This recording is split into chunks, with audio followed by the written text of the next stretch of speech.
নমস্কার, জয় ইস্ট বেঙ্গল। সবাইকে স্বাগত জানাই আবার ইস্ট বেঙ্গল বাঙালি ইউনাইটেডের অফিসিয়াল চ্যানেলে। আমি সায়ন্তন। তো আজকে ইস্ট বেঙ্গল ভার্সেস ডাউনটাউন হিরোজের যে ম্যাচটা ছিল ওইটার রিভিউ দেবো। ভিডিওটা একটু লেট হয়ে গেল কারণ আমি দেখতে চেয়েছিলাম আমাদের যে পড়োশি club Mohun Bagan super giants versus Indian এয়ারফোর্সের যে ম্যাচটা ছিল, মোহনবাগান 6-0 জিতেছে।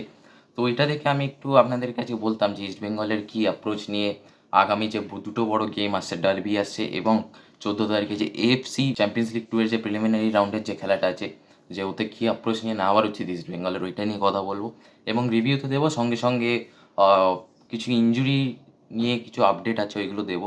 তো প্রথমে আমি কিছু ইম্পর্টেন্ট আপডেট আপনাদেরকে দিয়ে দিই। 14 তারিখে যে ম্যাচটা আছে east Bengal versus LT Nasir, AFC champions league 2 এর প্রিলিমিনারি রাউন্ডের যে খেলাটা, ওইটার যে টিকিট আছে ওইটা কিন্তু এখন বুক মাই শোতে লাইভ চলছে। আপনারা গিয়ে প্লিজ, আপনাদের যাই কাজ থাকুন আপনারা প্লিজ একটু সময় একটু বার করে প্লিজ আপনারা খেলা দেখতে আসুন। সল্টলেক স্টেডিয়াম কিন্তু আপনারা প্লিজ ট্রাই করুন যে ভরে দিতে স্টেডিয়ামে। এবং আমি চাই যে এবারে একটু সোল্ড আউট হোক, এবার মাঠে লোক আসুক, কারণ এবারে টিম যা আছে টিম কিন্তু ভালো পারফর্ম করছে। ওই জন্য আপনাদের কাছে একটা রিকোয়েস্ট যে প্লিজ স্টেডিয়ামে আসুন এবং ট্রাই করুন আসার যেভাবে হোক, অ্যান্ড সাপোর্ট করুন টিমকে। এবং ডার্বির যে টিকিট আছে ওটা কিন্তু কালকে 10 তারিখ, কালকে কিন্তু 12টা দিয়ে ছাড়বে অনলাইনে টিকিট। তো সঙ্গে সঙ্গে বুক করে নেবেন এবং রিডেমশন কিন্তু 13-14 তারিখ, ডিটেলস দেওয়াই আছে, ছবিতে আপনারা দেখে নিতে পারেন। তো এর মধ্যে আপনারা বুক করে নিন টিকিট। কালকে 12টার সময় কিন্তু ডার্বির টিকিট ছাড়ছে।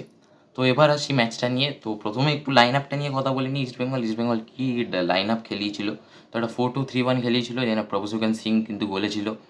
রাইট ব্যাক মোহাম্মদ রাকিব, দুটো সেন্টার ব্যাক হিরাজ মায়ের এবং লাল চুমনুঙ্গা, লেফট ব্যাক মার্ক সোথান পুইয়া, দুটো ডিফেন্সিভ মিডফিল্ডার সল ক্রেসপো এবং সৌভিক, অ্যাটাকিং মিডফিল্ডার ছিল মাদিতালাল, আর লেফট উইংয়ে ছিল নাওরেম মহেশ, রাইট উইংয়ে বিষ্ণু পিভি এবং স্ট্রাইকারে খেলছিল ডেভিড। কাল কিন্তু দিয়ামান্তা ঘোষ, ক্লেটন সিলভা কেউই কিন্তু খেলেনি, এইটা আমি আপনাদেরকে বলে দিই।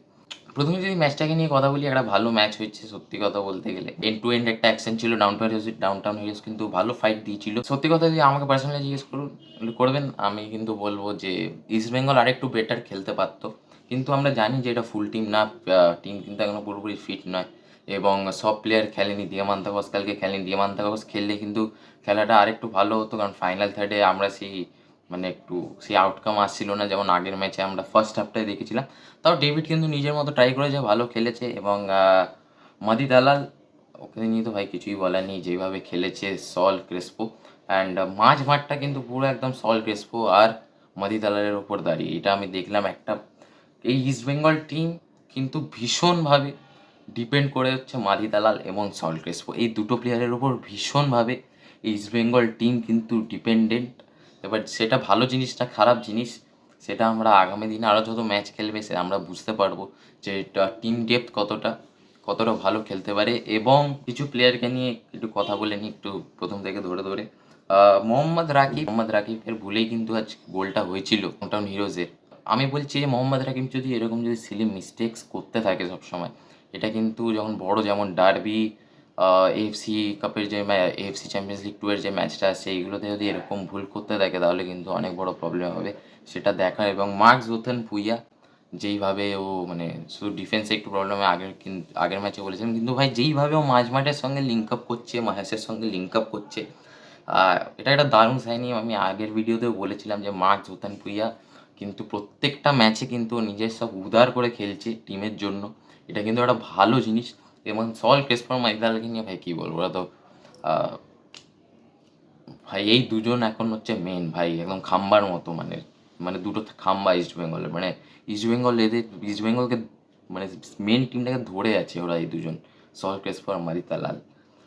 তো প্রথম যে গোলটা আছে একটা ফ্রি কিক দিয়ে মাদি দালালের, ফ্রি কিকটা ভালোই মেরেছিল এবং গোলকিপারের ওদের একটু অনেকটা কিন্তু ভুল ছিল, ও আগেই নিজেকে ডান দিকে কমিট করে দিয়েছিল, তারপর কিন্তু চেষ্টা করে বাঁ দিকে, কিন্তু মাদি দালাল ফ্রি কিকটা একদম ঠিক জায়গায় রেখেছিল, একদম একদম কর্নারে রেখেছিল, একদম ওখান দিয়ে গোল হয়। তারপর ডাউনটাউন হিরোজের একটা গোল আছে রাকিবের ভুল দিয়ে, সল ক্রেসপো একটা পেনাল্টিতে গোল করে এবং ভাই যে বিষ্ণু পিভি তা কিন্তু ফাউল করেছে পেনাল্টিটা।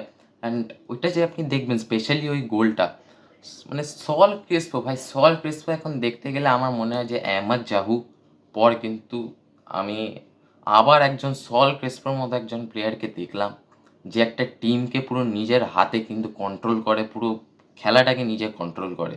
মানে ও যে পাসটা আপনি দেখবেন যে বিষ্ণুবিকে দিল, মানে ওইটা মানে ওর মতো প্লেয়ার বলেই পাসটা ওরকম দিয়েছিল এবং বিষ্ণু একদম ঠিক জায়গায় বলটা পেয়েছিল। যে স্পিডটা ছিল যে বলে যেভাবে বলটাকে রাখলো, মানে একদম সুন্দর একটা পাস ছিল বিষ্ণুবিকে। কিভাবে রাখলো এটা হচ্ছে কোয়ালিটি ভাই। মানে এটা হোয়াট, মানে দিস ইজ হোয়াট, মানে একটা ভালো একটা ফরেন প্লেয়ার আপনার টিমে নিয়ে আসে। এটা একটা জিনিস ছিল। তারপর সল্টক্রুসের ইজি একটা পেনাল্টি মেরে দেয়। তারপর সেকেন্ড হাফে প্রথমে আমরা অনেকক্ষণ কোনো গোল দেখতে পাই না। একদম লাস্ট মিনিটে কিন্তু একদম এক্সট্রা অ্যাডেড মিনিটে কিন্তু একটা গোল হয়। জেসিন টিকের একটা দারুণ গোল ছিল।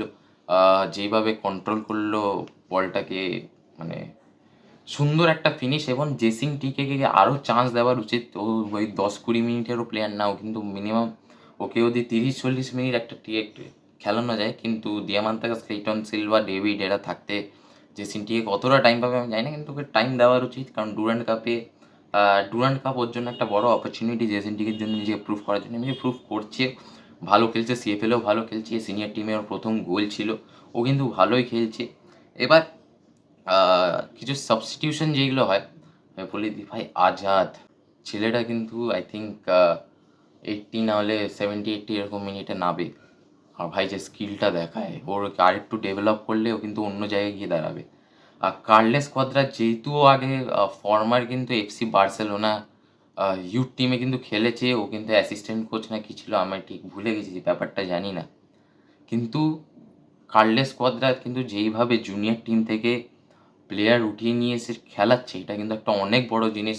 ইস্টবেঙ্গলে কিন্তু ইন্ডিয়ান প্লেয়ার তৈরি হচ্ছে, এবং এটা শুধু ইস্টবেঙ্গলের জন্য ভালো না, এটা ইন্ডিয়ান ন্যাশনাল টিমের জন্যও ভালো। এটা এটা একটা অনেক বড় জিনিস কিন্তু কার্লেস কথা হচ্ছে, thanks to Vinod George also.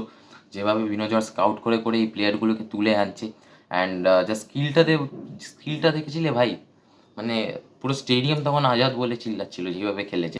Tanmoy Das কিন্তু কালকে প্রথম নিজের ডেবিউ করে, এবং আমার ওকে কিন্তু বলের ওপর ভালোই আমার কনফিডেন্ট লাগলো। যেইভাবে বলগুলো ইন্টারসেপ্ট করছিল, যেভাবে পাসগুলো দিচ্ছিল, বাড়াচ্ছিল, ও কিন্তু আমার ভালো কনফিডেন্ট লাগলো। আগামী দিনে ও যেন আরও চান্স পায় আমি এক্সপেক্ট করি কার্লেস কোয়াদ্রাদের থেকে। আর Hijazi Maher as always as rock solid the defence. ভাই হিজাজি মাহের যেইভাবে ও ক্যারি করছে ডিফেন্সটাকে, আই হোপ এরকম করে। আমাদের পড়শি ক্লাব মোহনবাগানকে নিয়ে যদি কথা বলি, ওরা কিন্তু 6-0 জিতেছে, এবং এখন কিন্তু মোহনবাগানের কাছে ডার্বিতে নামার আগে কিন্তু একটা অনেক বড় অ্যাডভান্টেজ নিয়ে নামবে।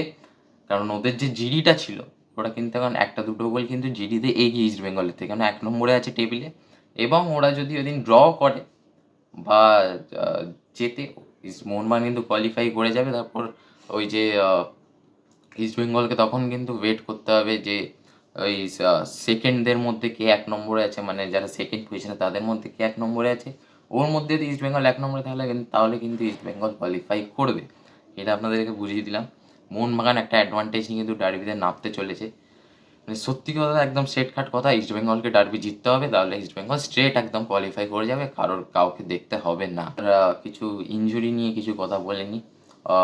ক্লেইটন সিলভাকে প্রথমে নিয়ে কথা বলে নিই। তো ক্লেইটন সিলভাকে নিয়ে যা খবর, ক্লেইটন সিলভা কিন্তু, যা শোনা যাচ্ছে ক্লেইটন সিলভার ইনজুরিটা কিন্তু বড় ইনজুরি। এবং যা শোনা যাচ্ছে,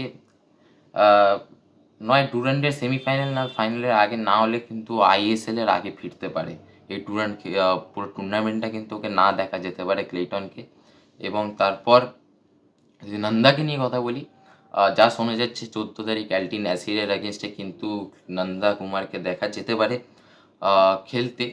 তো আমরা চাই যে নন্দকুমার আসুক, কিন্তু ভাই ও তো ডার্বি স্পেশালিস্ট, ডার্বিতে যে মানে দুটো ডার্বিতেও কিন্তু গোল করেছে ইস্ট বেঙ্গলের জন্য। আমরা সবাই চাই যে নন্দা কুমার যেন ডার্বির আগে ফিরে আসে এবং ডার্বিতে মাঠে নামে সুস্থভাবে। তো এটাই কিন্তু আমাদের আশা। তো আজকের মতো ভিডিওটা এখান অবধি। ভিডিওটা ভালো লাগলে লাইক করো, শেয়ার করো, অ্যান্ড সাবস্ক্রাইব করো ইস্ট বেঙ্গল বাঙালি ইউনাইটেড চ্যানেলে, এবং আমাদের সোশ্যাল মিডিয়া হ্যান্ডেলগুলো ফলো করে নাও, টুইটার, ফেসবুক এবং ইনস্টাগ্রামে আমাদেরকে ফলো করে নাও রেগুলার আপডেট পাওয়ার জন্য। তো ভিডিওটা এখান অবধি। নমস্কার, জয় ইস্ট বেঙ্গল।